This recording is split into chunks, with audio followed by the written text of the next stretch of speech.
Happy Friday, guys. How quick are these weeks going? All right, this week, no Jess, no one else, just me. Lots of positive feedback from my little cameo with Jess last week, so thank you for that. Lots of people congratulating her as well, which is great. This week, we're going to talk about a concept called dollar cost averaging. Minimize the slide, minimize me, so you can see it there, dollar cost averaging. All right, I'll bring me back. What I want to talk about in this instance is the two different ways we use dollar cost averaging with our clients. There's the most common way, which we do with almost everybody, where we want to help them build good money habits over the long term, and we have them allocating a portion of their income to a long-term investment, maybe outside of super, where they put, say, $1,000 a month into an investment for the remainder of their working life. Yeah, that's dollar cost averaging. It's buying more units every month at the price that the market is trading at. And I'll give you an example about how that looks in this presentation. The other side is where you've got somebody who's got a significant amount of money that they want to invest. They want it working harder for them than money in the bank or money in an offset account, but they don't want to go and put it all in one hit. They don't want to put $250,000 in the market and have it fall. You know, this time last year, the market fell 30%, literally this month that we are in, as Corona started to take its toll. So they put maybe $50,000 in a month for 5 months, or $25,000 a month in for 10 months. And they just soften the blow if the market falls, because as it goes down, they're buying more units each time because the price of the units is less, so they get more units for the same amount of money. So we'll give you a couple of examples about the differences and the benefit, but that's what we're going to talk about today. It's a term that most people have heard about, may not know what it is, so that's what this week's Friday Wrap is, dollar cost averaging.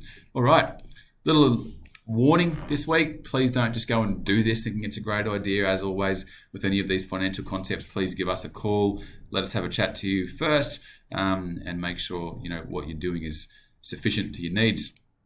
Dollar cost averaging, a strategy that involves automatically investing a constant amount of money at regular intervals over time, as I just explained. Under usual market conditions, your investment performance is going to be better. And what we mean by usual long-term conditions is that investments grow, but they experience short-term volatility, which is the all ordinaries since 1990 all the way up to Corona 1 year ago. So you can see it's got an upward trend all that time, but it's got volatility of these downward movements all the way. The financial crisis in 2008, Corona 1 year ago, we went down 30%, more than 30% in that month. And that's what I'm talking about, where people may have a large sum of money to invest, but they don't want to put it in with the fear that it might fall like this. So it's almost an insurance policy to put a much smaller amount of money in over a bit of time to, like I said, soften the blow if the market does fall. Let's have a look at how it works both ways. In the first instance, we've got $12,000 invested in January, units costing $1. So you buy 1,000 units for $12,000, you've got 12,000 units. Sorry, 12,000 units at $1, you've got $12,000 worth. At the end of the year, the market's done what it's done, and the market is now at $1.02. So your 12,000 units are now worth $12,240, and you've made 2%. What about if you, instead of putting 12,000 in one hit, you put 1,000 a month in, and the market did this over the course of the year? Started at $1, went up to $1.02, fell all the way down to 89 cents, gradually came back to $1.02. Every month you put $1,000 in, but this is the units that you were buying. As you can see, you started at $1 and 1,000 units was purchased for $1,000.